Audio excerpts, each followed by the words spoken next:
actors who died during filming. Not all of these projects were completed as originally planned, and some couldn't be finished at all. I'll go through all of these stories in the next few minutes. It's going to be interesting and definitely informative. This is Fade In Channel. Let's go!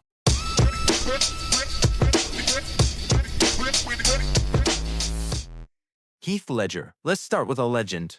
He was one of the most talented and charismatic actors of his generation. Heath began his career at a young age and quickly became a fan favorite thanks to roles in films like 10 Things I Hate About You and A Knight's Tale, where he portrayed charming and vibrant characters. However, Ledger aspired to more and, in the mid-2000s, dramatically shifted his focus to more complex and dramatic roles. His breakthrough came with Brokeback Mountain, where he delivered a profound and understated performance as a cowboy. The film earned him international acclaim and his first Oscar nomination. The true pinnacle of his career, however, was his role as the Joker in Christopher Nolan's The Dark Knight. Ledger didn't just play the villain, he completely immersed himself in the psychologically unstable character. According to the actor himself, he became so engrossed in the role that he developed serious sleep issues. To cope with insomnia, he turned to sleeping pills and also used painkillers and other prescription medications. I want to know how I got these scars. After completing the filming of The Dark Knight, Heath Ledger began working on a new project, The Imaginarium of Dr. Parnassus, directed by Terry Gilliam. In January 2008, when only a third of the film had been shot, the actor passed away unexpectedly in his New York apartment. The circumstances surrounding his death were later determined to involve prescription medication complications. Many speculated at the time that the intense preparation for his role as the Joker may have played a tragic part in his death.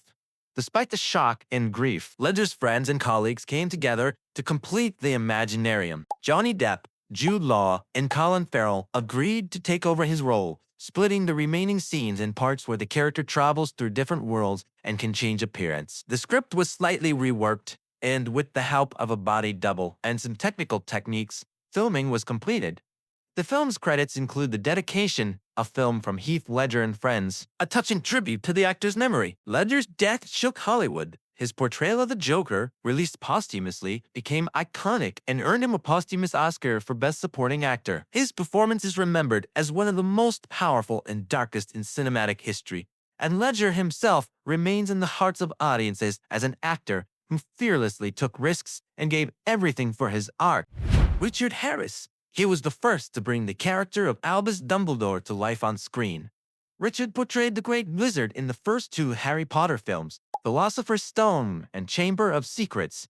However, in 2002, shortly after completing filming for the second film, Harris fell seriously ill and soon passed away. His death was a shock not only to the film's cast and crew, but also to millions of fans worldwide. At that time, it was clear that the adaptations of the books were just beginning, with 5 more of J.K. Rowling's novels still to come, in which Dumbledore plays a crucial role. The studio faced the difficult decision of recasting the role.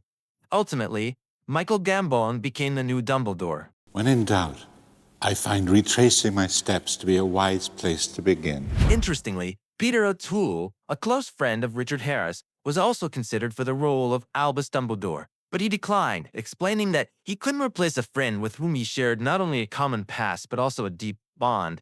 He felt that taking Harris's place would simply be wrong. With Michael Gambon's arrival and the change in directors, the visual style of the Harry Potter films shifted dramatically. The stories became darker and more mature, a tone that persisted until the end of the franchise. Gambon's portrayal of Dumbledore was also distinct, more stern, abrupt, and unpredictable. In contrast, Harris's Dumbledore was gentle, dreamy, and much closer to the book's original character. Far closer. Despite this, it was Gambon who became the Dumbledore for an entire generation of viewers who grew up with the films. Harris's death left a lasting mark on the Harry Potter saga. Although his on-screen portrayal spanned only 2 films, it was he who laid the foundation for perceiving Dumbledore as a great yet human wizard. His legacy in cinema lives on not only in the early parts of the magical saga, but also in how deeply the public felt his loss. If you're enjoying this video and want to see more amazing movie facts, make sure to hit that subscribe button and turn on the bell so you don't miss anything. It really helps the channel grow and keeps me motivated to bring you even more great videos. Brandon Lee, a famous surname. Yes, he was the son of the legendary Bruce Lee. Brandon died under deeply tragic and symbolic circumstances, becoming one of the most well-known victims of an on-set accident. In 1993, he was filming the gothic action movie The Crow, which was recently remade. He played the lead character, rock musician Eric Draven, who returns from the dead to avenge his murdered fiancée. In one scene, where his character enters an apartment, the script called for bandits to shoot at him. During filming, an incident occurred due to a malfunction with the prop equipment. There had been an earlier error in prop preparation that led to the unfortunate event. When the blank was fired, the gas pressure propelled the fragment like a projectile. It struck Brandon in the abdomen. He was rushed to the hospital, where doctors worked to save him but were unsuccessful. On March 31, 1993, he passed away during surgery. He was only 28 years old. Lee's death shocked the film industry. At the time, The Crow was nearly complete, and it was finished using a stunt double and CGI. Brandon's face was digitally superimposed onto the double's body in some scenes. Among the stunt performers was Chad Stahelski, the future director of the John Wick franchise, who after the incident vowed never to use real firearms on set. Despite rumors, the scene with the actual shooting was not included in the final cut of the film. The credits of The Crow included dedication to Brandon and Eliza, his fiancée, Eliza Hutton, whom he planned to marry shortly after filming wrapped. The film, imbued with the atmosphere of tragedy, was released in 1994 and became a cult classic, not only for its visual style and music, but also as a somber tribute to a talent cut short too soon. I wish the rain would stop just once. Can't rain all the time. Brandon Lee's death sparked a wave of discussions in Hollywood regarding safety on film sets. His case became a tragic reminder that negligence with firearms on set can cost lives. This lesson is still remembered by directors and actors, especially after recent similar tragedies, the most prominent of which is the nearly identical incident involving actor Alec Baldwin. John Candy, a true giant of comedy films in the 1980s and early 1990s, both literally and figuratively. He was adored for his charisma, warmth, and ability to turn any clumsy underdog into the heart of a movie. Behind the scenes of his comedic success, however, were health struggles. Standing at about 1.9 meters tall and weighing over 120 kilograms, Candy battled excess weight and unhealthy habits. His father had died of a heart attack at 35 when John was just 4, a shadow that loomed over him his entire life. In 1994, he was in Mexico filming the Western comedy Wagons East. On the evening of March 4, he finished his workday, cooked dinner for assistants, called his children, went to bed, and never woke up. The cause was a heart attack. He was only 43. Particularly poignant is that the film itself was poorly received, criticized as a weak end to such a vibrant career, though some colleagues believe Candy delivered one of his best performances in it.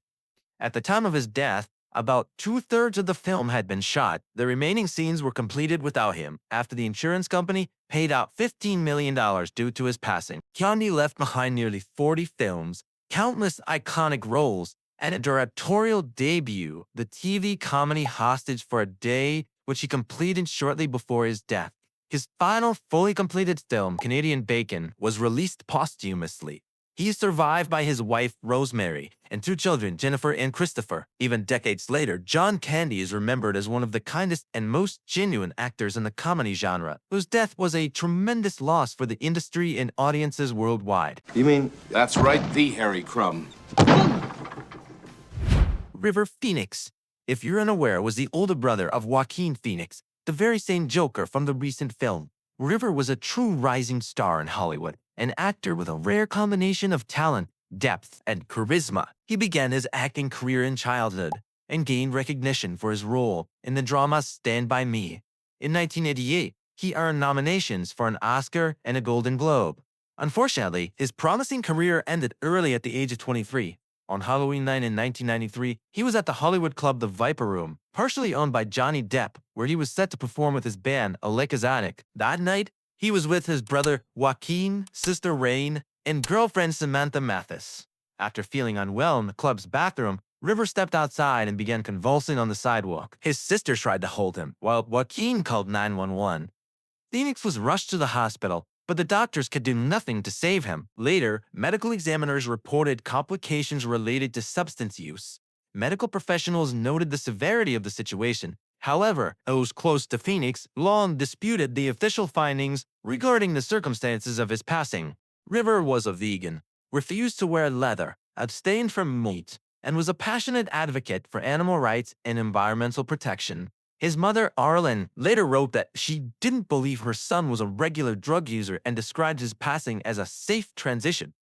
At the time of his death, Phoenix was filming Dark Blood, playing Ahmed, living on a former nuclear test site. The film was halted because key scenes with him remained unshot, and his role in Interview with the Vampire, which he was set to play, went to Christian Slater. Slater donated his entire salary to charities in River's memory. Dark Blood was finally edited and screened at film festivals in 2012. Phoenix's death sparked an immense response from fans. At the Viper Room, people left flowers, candles, and messages, and the sidewalk bore the inscription Eternal River. Despite his youth, he left behind a significant legacy as an actor, activist, and symbol of a generation. His family continues to honor his name. They established the River Phoenix Humanitarian Award through PETA, and in 2020, Joaquin and his partner Rooney Mara named their son after River. Many prominent actors, including Jared Leto, James Franco, and Leonardo DiCaprio, cite him as an inspiration. As DiCaprio put it, "I grew up revering River Phoenix as the greatest actor of our generation." Aaliyah, a gifted singer and budding actress, tragically died at just 22 years old. As her career was soaring to new heights, she had already released several chart-topping hits and starred in the action film Romeo Must Die, alongside Jet Li. In 2001, Aaliyah landed a role in one of the most anticipated sequels of the early 2000s, The Matrix Reloaded and The Matrix Revolutions, where she was set to play Z, the wife of Link, played by Harold Perrineau, a crew member of the Nebuchadnezzar. This role could have been a pivotal moment in her acting career. Aaliyah had already filmed some scenes for The Matrix Reloaded when tragedy struck. On August 25, 2001, she was returning from the Bahamas, where she had been shooting the music video for her song Rock the Boat. The small plane she was aboard crashed shortly after takeoff, killing all 9 people on board. Investigations revealed that the aircraft was significantly overloaded, and the pilot, Luis Morales III, lacked the proper certification to fly. Following Aaliyah's death, directors Lana and Lily Wachowski faced a difficult decision. They chose not to keep her scenes and instead recast the role of Z, with Nona Gaye, daughter of soul legend Marvin Gaye, taking over. Although Nona went on to appear in a few other projects, her portrayal of Z remains one of her most recognized roles. Despite the recasting, Aaliyah's film scenes were not entirely lost. They were included as bonus material in the Ultimate Matrix Collection DVD set, allowing fans to see her final on-screen performance. In addition to The Matrix, another of Aaliyah's films, Queen of the Damned, 2002, was released posthumously, where she played the vampire Queen Akasha, earning praise despite the film's mixed reviews. You like him, do you? He reminds me of someone. Although Queen of the Damned received mixed reviews, Aaliyah's portrayal of Akasha was widely regarded as its standout element. Her death left an indelible void in the music and film industries. She was seen not just as a talented performer, but as a future superstar, destined to blend music, cinema, and style into a singular, vibrant persona. Aaliyah's passing was not only a personal tragedy for her family and fans, but also a profound loss for the entire entertainment industry. Oliver Reed was a true legend, both on screen and in real life. The renowned British actor was celebrated as a powerful character performer, equally famous for his love of drinking and wild partying. By the late 1990s, his career had slowed, but he made a stunning comeback with a major role in Ridley Scott's historical epic Gladiator. Reed played Antonius Proximo, a former gladiator turned owner of a gladiator school and mentor to the protagonist, Maximus. Tragically, he was unable to complete the role. On May 2, 1999, during filming in Malta, Reed visited a bar in Valletta where he encountered a group of sailors. According to screenwriter David Franzoni, Reed engaged in a drunken contest downing rum, beer, whiskey, and brandy while he arm wrestling. Despite promising Ridley Scott he would abstain from drinking on shooting days, Reed collapsed during the binge and was rushed to the hospital, unconscious. He died of a heart attack en route. He was 61 years old. His bar tab that evening reportedly reached nearly 450 pounds. The pub later renamed itself Ollie's Last Pub in his memory. Reed had long struggled with alcoholism, which he often justified with humor. "I've made serious statements on my own behalf. I just don't remember any of them," he once quipped. At the time of his death, most of Reed's scenes for Gladiator had been filmed, but several key moments remained incomplete. Rather than recast the role, the producers opted to recreate Reed digitally, superimposing his face onto a stunt double's body using CGI. This process cost approximately $3 million, but proved effective, ensuring Proximo's final scenes served as a fitting farewell. Thanks to these efforts, Reed's performance remained in the film. Gladiator premiered in 2000 to massive success, grossing over $187 million in the US alone and winning 5 Academy Awards, including Best Picture. For Oliver Reed, this was a posthumous pinnacle in a career spanning over 60 films. His departure was loud, tragic, and entirely in keeping with his uncompromising, tumultuous, and contradictory life. Luke Perry became one of the defining icons of 1990s youth culture through his role as the enigmatic Dylan McKinney in Beverly Hills 90210. His charisma and quiet confidence made him a heartthrob for millions. Welcome to paradise, man. Welcome to your dream come true. Beyond the screen, Perry was a man of deep integrity, devoted to his family, and marked by a humility rare in Hollywood. At the time of his sudden death, he was playing Fred Andrews, the father of the main character in Riverdale, embodying kindness, honesty, and support. On February 27, 2019, Perry suffered a massive stroke at his home in California. He was rushed to the hospital, where he remained unconscious under medical care for 5 days. His condition stayed critical, and on March 4, he passed away without regaining consciousness. He was 52 years old. At his side were his children, fiancé, and ex-wife. Perry was laid to rest in Tennessee, where he owned a farm and spent much of his time away from Hollywood.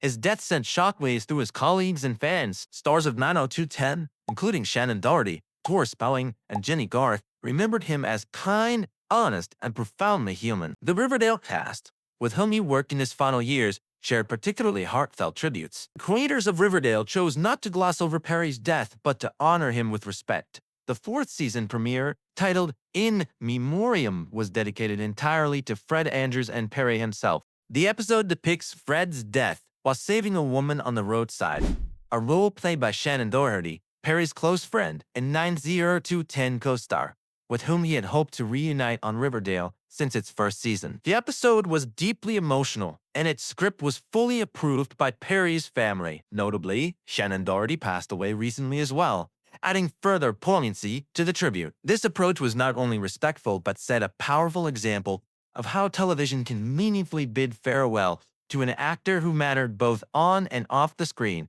John Ritter was one of the most charismatic and beloved comedic actors of his generation. He rose to fame in the 1970s with his role as Jack Tripper in Three's Company, but by the early 2000s, he was experiencing a career resurgence with the lead role in the sitcom 8 Simple Rules for Dating My Teenage Daughter. His character, a caring, slightly naive, yet deeply loving father, quickly won over audiences. Tragically, this series became his final work. On September 11, 2003, during rehearsals for the 2nd season of 8 Simple Rules, Ritter suddenly fell ill with chest pain. His colleagues initially suspected a heart attack. He was rushed to the hospital, but within hours, he passed away. The cause of death was later identified as an aortic dissection, a rare and life-threatening condition often mistaken for a heart attack. He was 54 years old, just 6 days shy of his 55th birthday. Ritter's death stunned not only the cast and crew but all of Hollywood.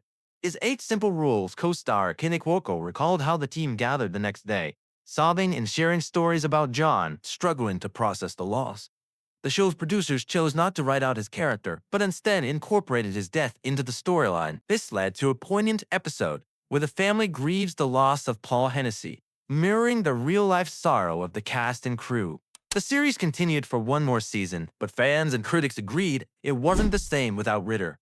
At the time of his death, he was also filming Scrubs, playing the father of the main character JD, with whom he shared a striking resemblance. Ritter appeared in 2 episodes with plans for further involvement.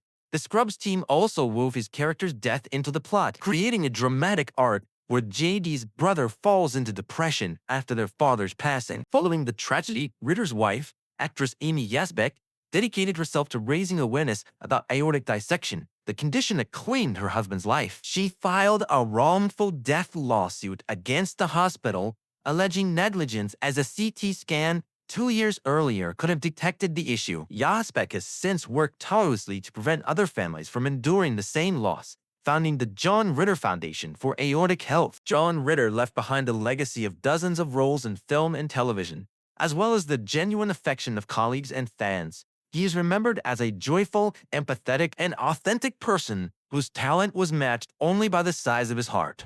Cory Monteith became a heartthrob for a generation through his role as Finn Hudson in the musical series Glee. Finn, a high school quarterback with a kind heart, unexpectedly falls in love with music and becomes the soul of the show. In real life, Cory was just as humble, kind, and aspirational. His journey to fame was far from easy. He dropped out of school, struggled with substance abuse from a young age, and entered rehab for the first time at 19. Yet, overcoming a difficult childhood and addiction, he transformed his life through acting on music. Cory appeared in shows like Smallville, Supernatural, and Kyle XY, but his true breakthrough came with Glee. He landed the role of Finn by submitting a self-tape audition, despite lacking formal vocal training. His career seemed to be on an upward trajectory. He began a relationship with his Glee co-star, Aaliyah McKell, engaged in charity work, mentored teens, and completed another round of rehab just 2 months before his death. Friends recalled his final days as hopeful. He spoke enthusiastically about hiking on Vancouver Island, stayed sober, and shared plans for future projects. But on July 13, 2013, after a night out with friends, Cory returned alone to his room at the Fairmont Pacific Rim Hotel in Vancouver. He relapsed, and the next morning he was found dead. An autopsy revealed a lethal combination of substances in his system. He was only 31 years old. Cory's death devastated his colleagues and fans. Those who worked with him described him as incredibly professional and warm. He was never late, always knew his lines, hosted annual cast parties, and remained humble despite his fame. Aaliyah McKell was heartbroken. 3 months before the tragedy, she supported him through rehab, saying, "I'll stand by him no matter what." After his death, she withdrew from public life for months, grieving privately. The Glee creators dedicated a tribute episode to Cory titled The Quarterback, the 3rd episode of the 5th season. This episode is undeniably heart-wrenching. In it, the characters mourn Finn's loss, though his cause of death is deliberately left unaddressed out of respect for Cory. Kurt, a key character, says, "Everyone wants to talk about how he died, but does it matter? I care more about how he lived." The episode featured all major cast members, and filming just a month after Cory's death was an emotional ordeal for the team. Though Glee continued for nearly 2 more seasons, creator Ryan Murphy later admitted that ending the series after Cory's death might have been the better choice. For many fans, Cory was the heart and soul of Glee, and without him, the show was never the same. Carrie Fisher, beloved by millions, passed away on December 27, 2016, at the age of 60.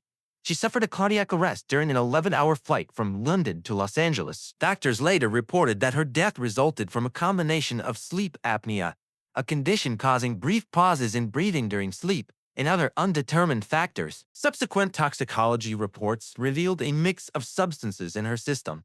Her daughter, Billie Lourd, openly shared that her mother had battled addiction and bipolar disorder throughout her life, which ultimately contributed to her death. Fisher rose to fame in 1977 as Princess Leia in the original Star Wars trilogy, a role that cemented her as a cultural icon. Off-screen, she faced struggles with depression, bipolar disorder, and addiction. Despite these challenges, Fisher was not only a talented actress, but also a courageous writer and advocate for mental health awareness. Her candor, wit, and self-deprecating humor made her a symbol of authenticity in an industry often marked by facades. At the time of her death, Fisher had completed filming for Star Wars: The Last Jedi, but was unable to participate on the saga's final chapter, The Rise of Skywalker. Director J.J. Abrams chose not to use CGI or recast Leia, instead incorporating unused footage from The Force Awakens and rewriting the script to weave these scenes into the new story. In one flashback scene, Billie Lourd portrayed a young Leia with Carrie's face digitally superimposed. This approach preserved Fisher's presence and honored her legacy in the saga's conclusion. Fisher's death sparked widespread mourning. "Our princess is gone," wrote Mark Hamill, her on-screen brother Luke Skywalker, adding that both his personal and professional life were immeasurably poorer without her. Tragically, less than 24 hours later, Fisher's mother, actress Debbie Reynolds, died of a stroke. Family members noted that Reynolds didn't want to live without her daughter. The two were laid to rest together. Carrie Fisher remains not only Princess Leia, but a symbol of strength, vulnerability, wit, and truth. In 2023, she was posthumously awarded a star on the Hollywood Walk of Fame. At the ceremony, Billie Lourd wore a dress featuring her mother as Leia and scattered glitter on the star, a tribute to how Carrie left a sparkle on everyone she met. Philip Seymour Hoffman was an extraordinary actor, an Oscar winner, and a master of transformation, and could infuse even the smallest role with profound depth. His death in February 2014, at the age of 46, shocked not only Hollywood, but the entire world of art. At the time, he was nearly finished filming The Hunger Games, Mockingjay Part 1 and Part 2. With just 1 week of shooting left, Hoffman played Plutarch Heavensbee, the charismatic orchestrator of The Hunger Games, a pivotal figure in the franchise's finale. He was found in a rented New York City apartment, having passed away from substance-related complications. Despite undergoing treatment months earlier and appearing sober and focused, according to those close to him, Hoffman was overcome by his personal struggles.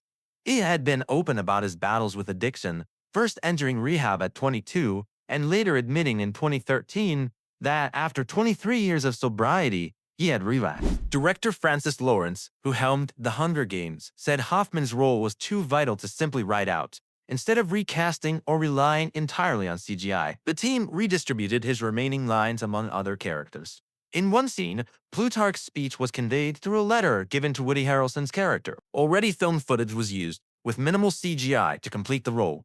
Lawrence later expressed regret, saying, "I wish his part had been bigger. It's a shame his final screen appearance was so brief." Over his career, Hoffman appeared in more than 50 films, earning praise from peers like Nicole Kidman and George Clooney, who called him one of the greatest actors of his generation. Off-screen, he was a reserved, sometimes brooding, yet deeply empathetic man. Friends and family described him as a devoted father of 3 who took his son to basketball every Saturday, loved theater, and fought tirelessly against his addiction. Hoffman wasn't a celebrity in the conventional sense, just an actor wholly dedicated to his craft, whose loss left an irreplaceable void in the industry. Marilyn Monroe, an enduring legend, died on August 5, 1962, at the age of 36, leaving her final film, Something's Got to Give, unfinished. Can we start again? The project was plagued by troubles from the start, scheduling conflicts, health issues, and tensions on set. Monroe was battling depression, addiction, and physical exhaustion. In the previous year, she had undergone gallbladder surgery, struggled with illnesses, and frequently missed filming. When she did appear on set, she was often nervous, forgot lines, apologized for mistakes, and sometimes seemed barely able to function. Monroe was fired once from the project, but her co-star, Dean Martin, refused to work with another actress, leading to her reinstatement. In May 1962, she traveled to New York to perform her iconic Happy Birthday, Mr. President of John F. Kennedy at Madison Square Garden, wearing a shimmering, flesh-colored dress that became a cultural touchstone. The performance encapsulated her career, glamour, sex appeal, and an underlying vulnerability. Infuriated, the Something's Got to Give crew and director George Cukor, who saw it as a disruption. Weeks later, Monroe was fired again for deliberate absenteeism, and the studio sued her. Despite this, plans were made to resume filming with her in October under new terms, but this never came to pass. On August 5, 1962, Monroe was found deceased in her Brentwood home from a drug overdose, officially ruled a probable suicide. Her passing was a devastating blow to Hollywood, though few were entirely surprised given her well-documented struggles with loneliness, addiction, and mental health. In her final interview with Life magazine, days before her passing, Monroe spoke of the hurt she felt after being fired. "No one called," she said, her voice tinged with sadness and confusion. Something's Got to Give was never completed. Decades later, fragments of the footage were recovered and featured in the documentary Marilyn Monroe. The Final Days 2001, one scene where Monroe emerges from a pool in a sheer swimsuit, later removed entirely for a nude effect, stunned photographers allowed on the closed set. Monroe's story reflects a woman not allowed to simply be human, forever cast as an icon.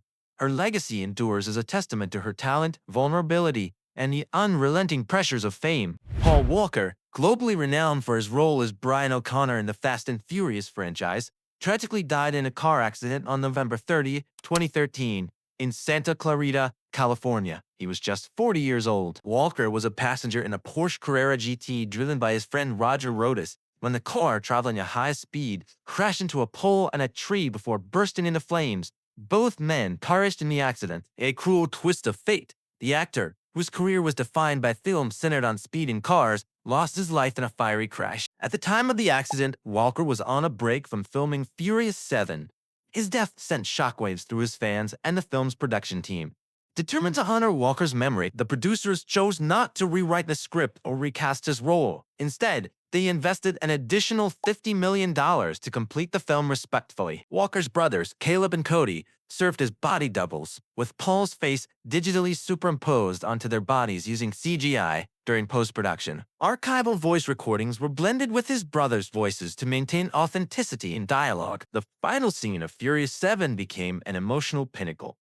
In it, Brian O'Connor spends a serene moment with his family on a beach before driving off with Dominic Toretto, Vin Diesel. As their cars part ways at a fork in the road, the poignant song See You Again by Wiz Khalifa and Charlie Puth plays, accompanied by an on-screen dedication to Paul Walker. This moment served as a heartfelt farewell not only to the character, but to the actor who was the heart of the franchise. Despite his death, Brian O'Connor remains alive in the Fast and Furious universe, with references to him in subsequent films preserving Walker's legacy. His co-stars, particularly Vin Diesel, have repeatedly described him not just as a colleague, but as a brother. Hey, thought you could leave without saying goodbye.